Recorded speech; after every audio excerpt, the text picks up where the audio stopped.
Deputy CM और गृह मंत्री विजय शर्मा ने बुधवार को जगदलपुर में मेल आईडी और गूगल फॉर्म जारी कर एक बार फिर से नक्सल खात्मे को लेकर एक कदम और आगे बढ़ाया है।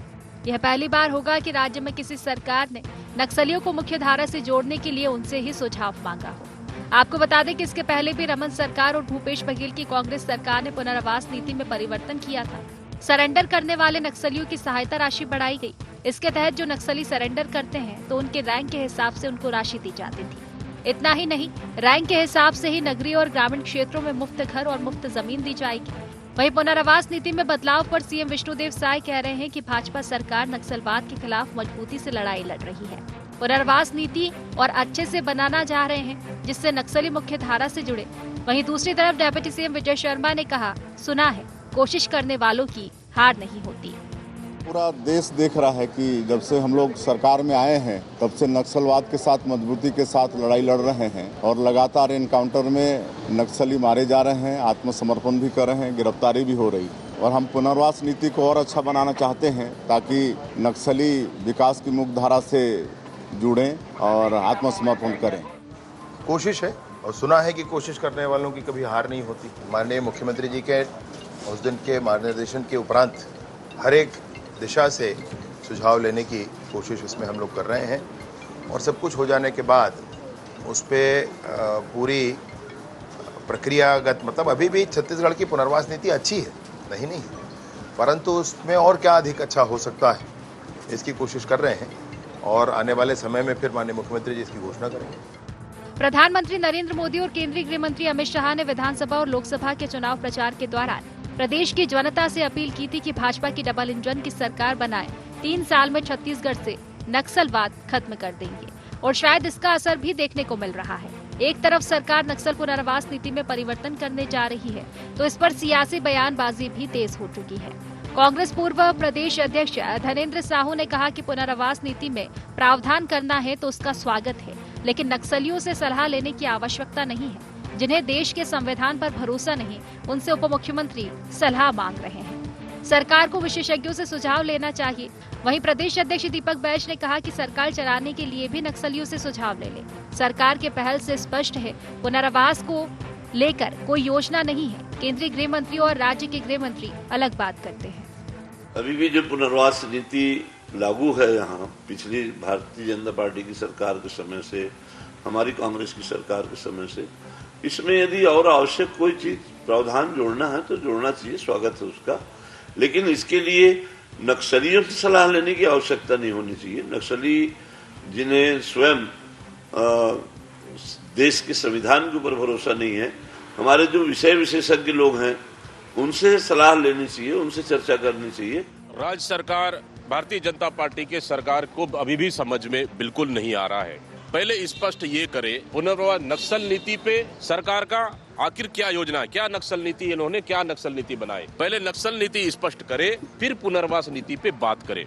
कभी केंद्र सरकार अलग बोलती है, केंद्र गृह मंत्री अलग बोलते हैं, तो कभी राज्य के गृह मंत्री अलग बोलते हैं, कभी मुख्यमंत्री अलग बोलते हैं। नक्सल नीति पे आज भी भारतीय जनता पार्टी की सरकार कंफ्यूज है। दुर्भाग्य ये है कि पुनर्वास नीति पे उनसे सुझाव मांग रहे हैं। क्या सरकार के पास कोई प्लान नहीं है क्या सरकार के पास कोई योजना नहीं है क्या? अच्छा है, सरकार चलाने का भी सुझाव मांग लेते। सरकार नई पुनर्वास नीति लाने के उद्देश्य से नक्सलियों से सुझाव लेती नजर आ रही है, तो वहीं विपक्ष इस पर आपत्ति जताते हुए विशेषज्ञों से सलाह लेने की बात कर रहा है। लेकिन इस सियासत के बीच यदि कोई पिस रहा है तो वह है बस्तर के आदिवासी ग्रामीण। अब देखना होगा कि सरकार किस तरीके से नक्सलियों को मुख्य धारा से वापस जोड़ने का काम कर पाती है। IND24 के लिए रायपुर से अद्वैत नाइक की रिपोर्ट।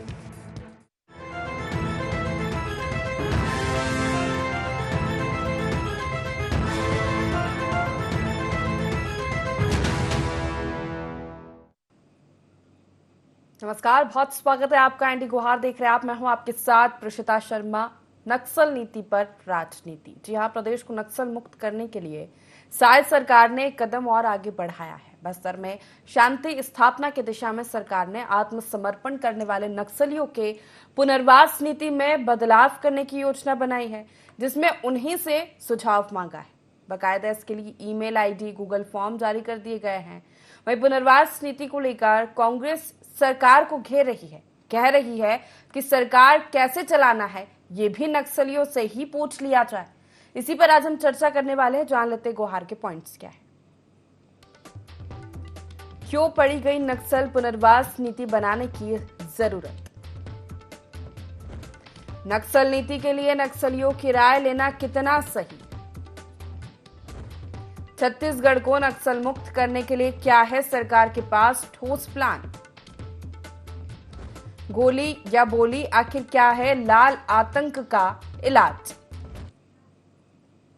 इन्हीं मुख्य सवालों के साथ चर्चा की शुरुआत करेंगे। खास पैनल हमारे साथ जुड़ गया, परिचय आपका करा देते। कांग्रेस से अनुभव शुक्ला हमारे साथ जुड़ गए हैं, बीजेपी से मुकेश शर्मा और राजनीतिक विश्लेषक पीसी रथ हमारे साथ जुड़ गए हैं। आप तीनों मेहमानों का बहुत स्वागत है इस खास चर्चा में। मुकेश जी, सबसे पहला सवाल आप ही से है कि आखिर पुनर्वास नीति में बदलाव करना है, नक्सल नीति में बदलाव करना है, तो क्यों जरूरत पड़ रही है कि नक्सलियों से सुझाव लिया जाए कि किस तरह आगे काम हो, या सरकार क्या रणनीति बनाए?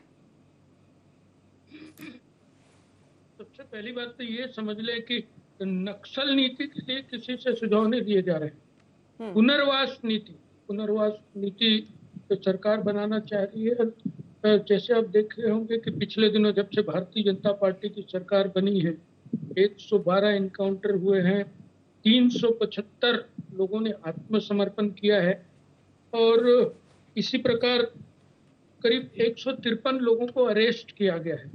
तो जब से भारतीय जनता पार्टी की सरकार बनी है, ये डबल इंजन की सरकार मिलकर छत्तीसगढ़ को नक्सल मुक्त करना, नक्सल समस्या से मुक्त करना, ये सरकार का मुख्य उद्देश्य है और सरकार बस्तर में शांति बहाल करना चाहती है। उसी के दिशा में यदि उनके पुनर्वास के लिए हर वर्ग से सुझाव मांगते हैं और कहीं ना कहीं कि आप भी बताएं कि आप किस प्रकार का पुनर्वास चाहते हैं, तो इसमें बुराई क्या है? कांग्रेस पार्टी हर समय ये तो कभी नक्सलियों के एनकाउंटर को भी फर्जी बताते हैं, जबकि स्वयं नक्सली संगठन ये बताते हैं कि हमारे इतने लोग मारे गए हैं। तो इनका जो है नक्सलवाद को सफाया करने के लिए जो भी नीति सरकार बनाती है, उसके बीच में रोड़ा अटकाना इनका काम है, प्रश्न चिन्ह उठाना इनका काम है। ये नक्सलवाद को तो समाप्त कर नहीं पाए। आज भारतीय जनता पार्टी की सरकार का ये संकल्प है कि 2 से 3 वर्ष के अंदर में छत्तीसगढ़ को नक्सल समस्या से मुक्त करना है। ये संकल्प है और भारतीय जनता पार्टी ने लगातार अपने संकल्प दोहराते हुए कहा है कि हम वहाँ पे शांति बहाल करना चाहते हैं, वहाँ खून खराबा नहीं चाहते हैं। तो कहीं ना कहीं जब भारतीय जनता पार्टी के सरकार ने अपील किया है कि भटके हुए लोग मुख्य धारा से आके जुड़े और शांतिपूर्ण जीवन यापन करें, इसके लिए उनको पुनर्वास नीति बनाते हैं और उनसे सुझाव मांगते हैं, तो इसमें बुराई कहाँ से हो गया? बुराई कहाँ है? तो कांग्रेस क्या समस्या है अगर पुनर्वास नीति में सुझाव मांग लिया जाए, अच्छे सुझाव मिलते हैं और अगर उससे बदलाव आता है और आत्मसमर्पण नक्सलियों के करने की संख्या लगातार बढ़ती है, तो क्या समस्या है?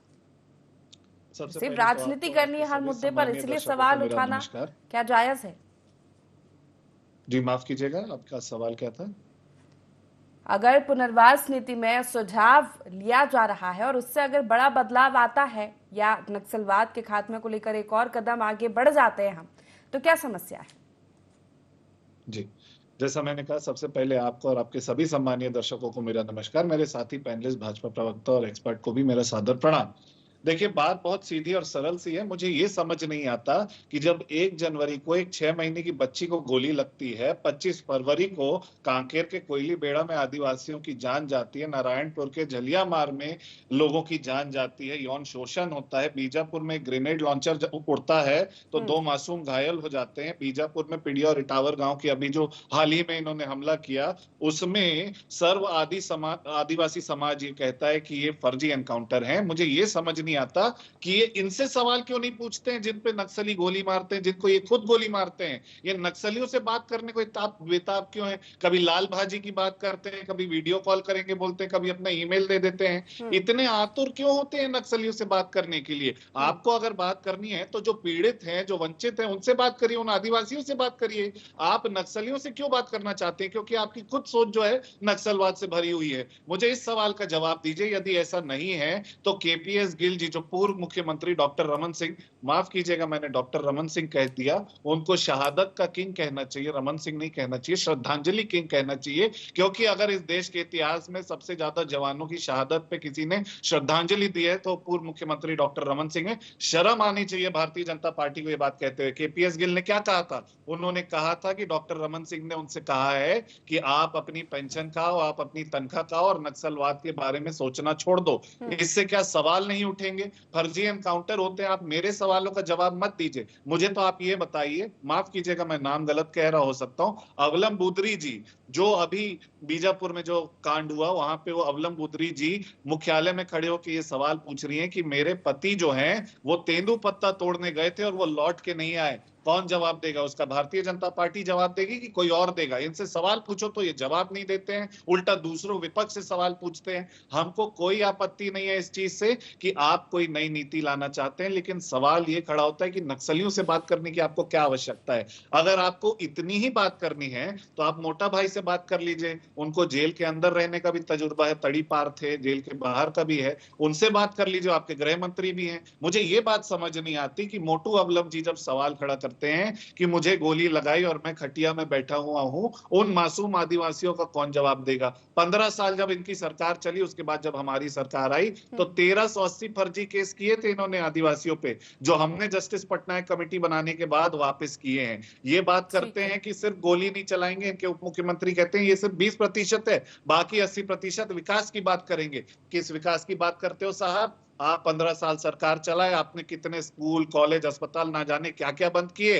हमारी सरकार जब थी तो वहां पे उन चीजों का हमने इलाज किया और उन चीजों को वापस खोला है, चाहे वनोपज का सही दाम देना हो, तेंदुपत्ता को सही दाम देना हो, चाहे तमाम चीजों। आदिवासियों के साथ छल करते आए। इनके प्रधानमंत्री कहते थे कि हम आदिवासियों को हवाई जहाज में घुमाएंगे, हवाई जहाज छोड़िए हवाई चप्पल भी नहीं दी। चरण पादुका योजना में एक चप्पल देते थे 5 नंबर, दूसरी 7 नंबर। इस तरीके के अन्याय करने वाली पार्टी पे सवाल आखिर क्यों नहीं खड़ा होता? सवाल खड़ा होता है और आपको जवाब देना पड़ेगा कि आप आदिवासियों से बात करने की बजाय नक्सलियों से क्यों बात कर रहे हैं। क्या ये एक तरफा है या आपने दोनों तरफ से बात करी है? नक्सलियों से आपकी क्या साठगांठ है? ये सवाल खड़े होते हैं और आपको जवाब देना पड़ेगा, आप इससे भाग नहीं सकते। ठीक है, इसका जवाब लेंगे। पीसी रजी जी पे एक प्रतिक्रिया ले लेते हैं कि कितना जायज लग रहा है सर आपको नक्सलियों की राय लेना नक्सल नीति में, पुनर्वास नीति में?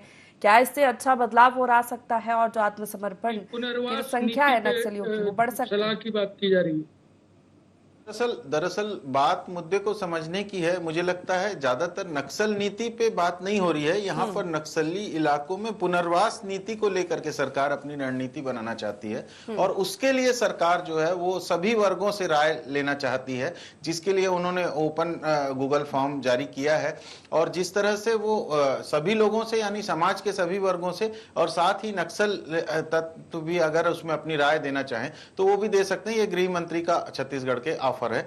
तो असल में बात यह है कि सरकार कितनी गंभीर है इन मुद्दों को लेकर के। ये बात सही है, सब लोग दुखी हैं उस चीज को लेकर के जो आदिवासी इलाकों में रक्तपात होता है। लगातार कभी मुखबिर के नाम से नक्सली लोगों को मार देते हैं, तो कभी सरकार के जो फोर्स जो जाती है वो फोर्स गांव वालों को, जो इनोसेंट गांव वाले हैं, उनको मार देती है नक्सली समझ करके। तो ये सिलसिला लगातार हम लोग देखते आए हैं और ये 4 दशक हो चुके हैं छत्तीसगढ़ को ये दुख झेलते हुए। और नक्सल समस्या में कमी नहीं आ रही है, बल्कि आदिवासियों की एक पीढ़ी का सफाया होता दिख रहा है। सर्व आदिवासी समाज इस चीज को लेकर के बहुत चिंतित है। और अभी उन लोगों ने जो वहां पर पीडिया में जो दल गया था 70-80 सदस्यों का, और उन्होंने 28 तारीख को बस्तर बंद का भी आह्वान किया है सर्व आदिवासी समाज ने इस मुद्दे को लेकर के कि कब तक ये फर्जी मुठभेड़ों का सिलसिला चलता रहेगा। तो सवाल यह है कि पुनर्वास को लेकर के सरकार अगर गंभीर है, अगर सरकार की नीयत साफ है, तो उस चीज का स्वागत किया जाना चाहिए। मुझे लगता है इसमें राजनीति नहीं होनी चाहिए, बल्कि कांग्रेस और दूसरे तमाम दलों को मिल करके सरकार को सही ट्रैक पे रखने के लिए सुझाव देना चाहिए, ताकि ये फर्जी मुठभेड़ और रक्तपात का सिलसिला बंद हो और शांति की बहाली की ओर एक कदम बढ़ पाए। और सवाल यह है कि छत्तीसगढ़ में जो ये रक्तपात है वो उन्हीं इलाकों में ज्यादातर क्यों हो रहा रहा है जहां पर आयरन ओर और दूसरी खदानें हैं, जहां पर प्राकृतिक संसाधन से प्रचुर धरती है और जहां पर वनोपज पर निर्भर आदिवासियों की पूरी पीढ़ी है, जिसको तेंदुपत्ता है, साल बीज है, इन सब कलेक्शन के लिए जंगलों में जाना ही है और जंगल में नक्सली भी हैं, तो नक्सली समझ करके उन्हें अपनी जान का खतरा भी है। एक तरफ देखिए कि सरगुजा क्षेत्र के हाथी अब बस्तर में, उत्तर बस्तर के इलाके में आने लगे हैं, क्योंकि वहां कोल माइंस के कारण उनको वहां से विस्थापित होना पड़ा है। कांकेर महासमुंद के इलाके में भालू जो पहले नहीं आते थे शहरों कस्बों में, वो लगातार घूम रहे हैं, क्योंकि सरकार जो आबादी का दबाव है, जो माइनिंग का दबाव है, वो जंगलों में बढ़ा है। इसलिए सभी इन चीजों से परेशान है कि सुसंगत तरीके से खनिज का दोहन हो, ताकि उससे ये समस्या इस तरह से ना आए। और नक्सल इलाकों में लोगों के मन में एक गुस्सा ये भी है कि हमारे खनिज जो बाहर जा रहे हैं, उससे हमारे यहाँ के रोजगार को कोई फायदा नहीं हो रहा है, हमारे यहाँ के लोगों को फायदा नहीं हो रहा है, और इसलिए भी नक्सलियों को अपनी फोर्स बढ़ाने में मदद मिलती है।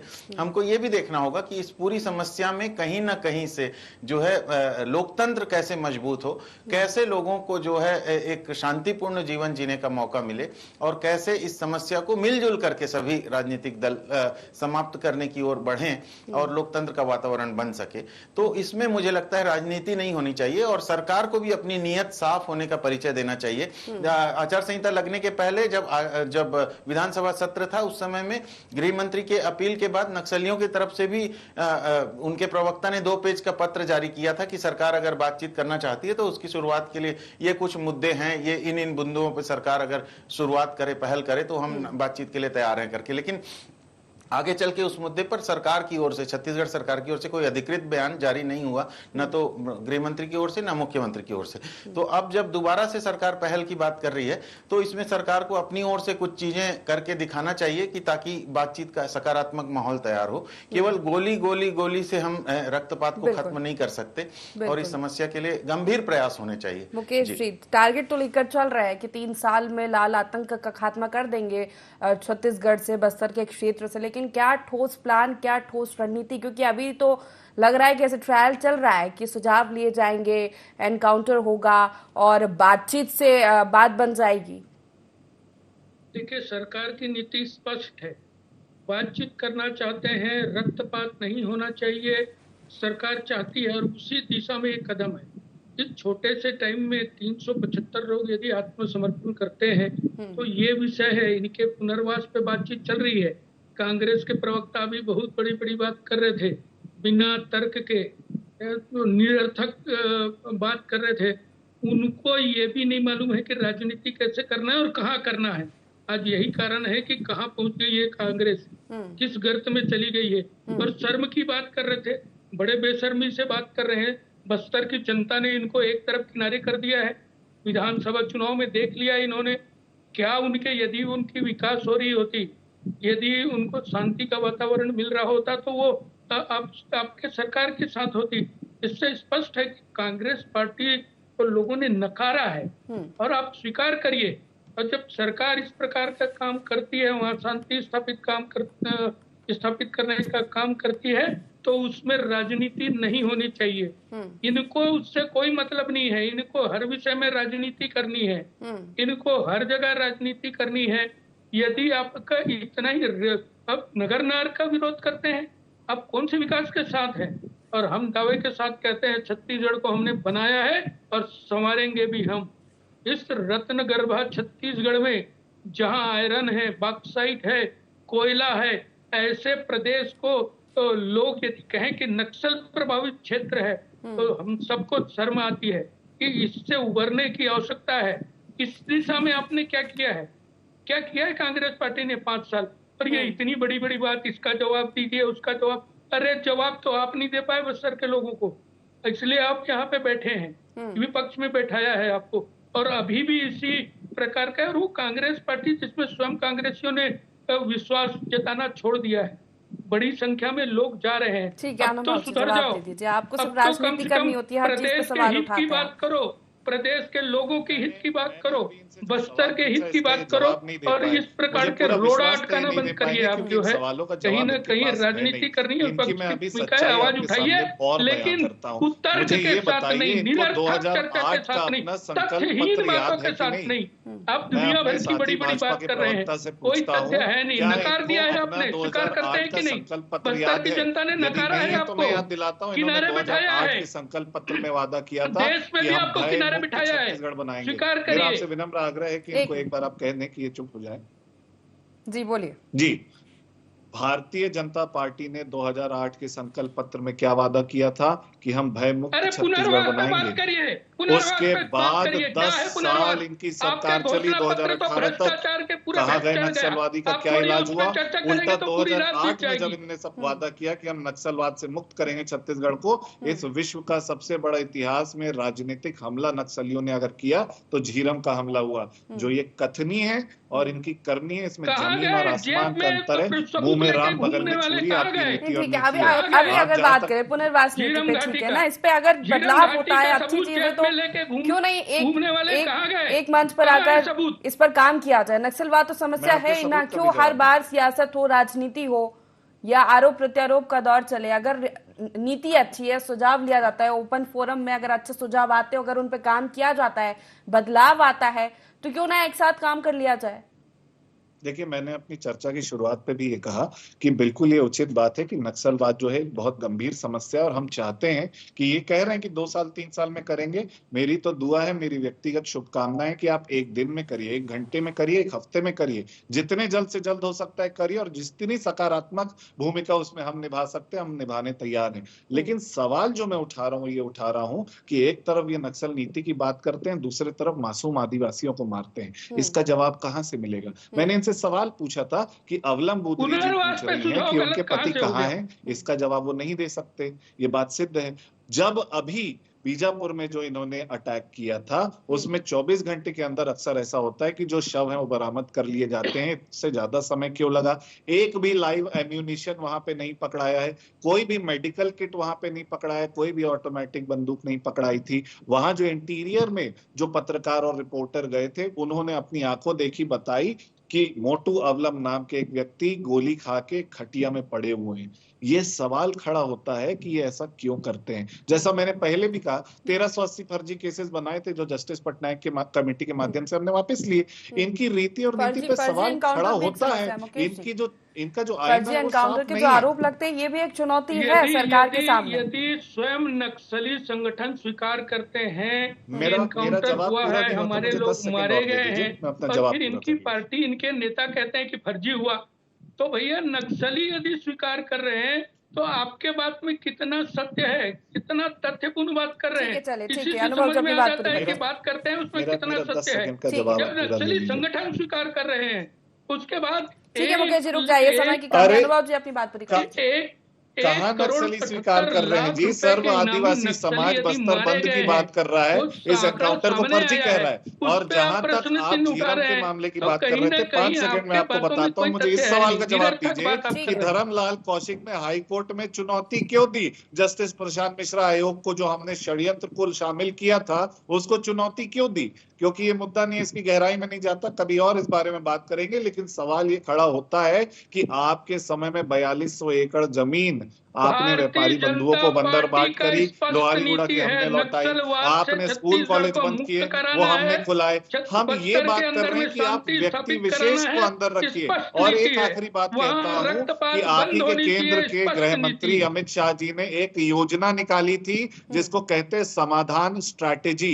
इनने केंद्र सरकार ने, गृह मंत्रालय ने एक स्ट्रैटेजी निकाली थी, समाधान स्ट्रैटेजी, जिसमें पूरी विस्तृत उनने योजना बताई थी कि एस का क्या मतलब, ए का क्या मतलब, जिससे हम हथियार के अलावा बोल से भी बात कर सके। एक कदम अगर लिया हो केंद्र सरकार या राज्य सरकार ने तो बताते हैं एक कदम बता दें। प्रतिक्रिया मैं लेना चाहूंगी कि नक्सलवाद को खत्म करने के लिए राजनीतिक दल कोई भी हो, छत्तीसगढ़ में अलग अलग तरीके के ऑपरेशन चलाए गए हैं। एक समय पे ऑपरेशन ग्रीन हंट करके चलाया गया था, एक ठोस रणनीति के साथ लाल आतंक को खत्म करने के लिए। क्या ऐसे ही ऑपरेशन की जरूरत है जो टारगेट बीजेपी लेकर चल रही है कि छत्तीसगढ़ से 3 साल के अंदर लाल आतंक को खत्म करना है? जल्दी से प्रतिक्रिया दे दीजिए। जी देखिए, इस समय ग्रीन हंट जब था तो कांग्रेस की यूपीए सरकार थी और उस समय के गृह मंत्री चिदम्बरम जी के समय में ये ग्रीन हंट लागू हुआ था। और उसके बाद फिर सलवा जुड़ुम आंदोलन जो चला और उसको लेकर के सुप्रीम कोर्ट ने बाद में उस पर रोक लगा दी और सलवा जुड़ुम की रणनीति के माध्यम से नक्सल एरिया में काम नहीं होगा, यानी ग्रामीण लोगों को आप बंदूक दे देंगे और उनसे नियंत्रण करने की कोशिश करेंगे नक्सल इलाके पे, तो वो उचित नहीं है करके सरकार को उस बात से रोक दिया गया था। कुल मिलाकर के आदिवासी इलाके जो हैं प्राकृतिक संसाधनों से भरपूर इलाके हैं, वहां के युवाओं को रोजगार देना, वहां के युवाओं, वहां के किसानों की कंपनियां बना करके उनको उसमें शामिल करना, विकास की मुख्य धारा में जोड़ना, उनको खदानों के परिवहन और युक्ति संगत दोहन में उनको जोड़ना ताकि उनको उस प्रॉफिट में भागीदार बनाया जा सके। इस तरीके से आप विश्वास कायम कर सकते हैं। अभी उनके पास ये है कि आत्मसमर्पित जो 10-10, 20-20 साल से जो आत्मसमर्पित नक्सली हैं, उनके क्या हालत है। उनकी हालत अगर अच्छी होगी, सरकार को आत्मसमर्पण करने के बाद उनके जीवन स्तर में सुधार आया होगा, अगर वो अच्छी लाइफ स्टाइल जी रहे होंगे तो दूसरे लोग भी प्रोत्साहित होंगे। लेकिन अगर उनकी हालत अच्छी नहीं है तो सरकार के कामकाज पे ये संदेह किया जाएगा। इसलिए ज्यादा बेहतर है कि सरकार दीर्घकालीन नीति बनाए जिससे सरकारों के बार बार बदलने से उस नीति पे फर्क ना पड़े और उन लोगों को जो आत्मसमर्पण करके मुख्य धारा में आना चाहते हैं उनको एक अच्छा जीवन स्तर मिल पाए, उनके स्वास्थ्य, शिक्षा और बाकी सारी चीजों में जीवन के दूसरे आनंददायक जीवन के जो स्थितियां हैं उसमें सुधार हो, ताकि दूसरों के सामने एग्जाम्पल सेट हो सके। इस तरीके से विश्वास कायम करे सरकार। और जहां तक हो सके फर्जी मुठभेड़ अगर गलती से होता भी है प्रशासनिक स्तर पर, बाहर के सुरक्षा फोर्स के कारण ऐसा संभावना रहती है, तो अगर ऐसी आशंका कहीं पर हुई है तो उसको सरकार तत्काल स्वीकार करे कि हाँ यहाँ गलती हुई है और ये चीजें जो है इस तरह से हुई है, ताकि उन आदिवासियों को जो धोखे से मारे गए हैं या किसी तरह से गलत फहमी में मारे गए हैं उन्हें न्याय मिल सके, उन्हें मुआवजा मिल सके। इस तरह से सरकार को विश्वास का वातावरण बनाना चाहिए और बुद्धिजीवी वर्ग को शामिल करके इस नीति में अपनी पहलकदमी दिखानी चाहिए ताकि इस रक्तपात से लोगों को बचाया जा सके। चलिए, आपका तीनों मेहमानों का बहुत शुक्रिया हमारे साथ इस चर्चा में शामिल होने के लिए। नक्सलवाद पर सियासत होना छत्तीसगढ़ में कोई नई बात नहीं है। रमन सिंह की सरकार थी जब पुनर्वास नीति में बदलाव किया गया, भूपेश बघेल की सरकार आई तब बदलाव किया गया। अब एक बार फिर बदलाव करने की बात की जा रही है जिसमें ओपन फोरम पर सभी से सुझाव लिए जाएंगे, लेकिन इस पर फिर सियासत देखने को मिल रही है। अब देखना होगा कि पुनर्वास नीति में अगर सुझाव लिया जाता है तो इससे क्या बदलाव आते हैं। जो टारगेट बीजेपी लेकर चल रही है लाल आतंक को 3 साल में खत्म करने का, वो किस हद तक प्रभावित होता है। तो फिलहाल गुहार छत्तीसगढ़ में इतना ही। आप बने रहिए ID24 के साथ। नमस्कार।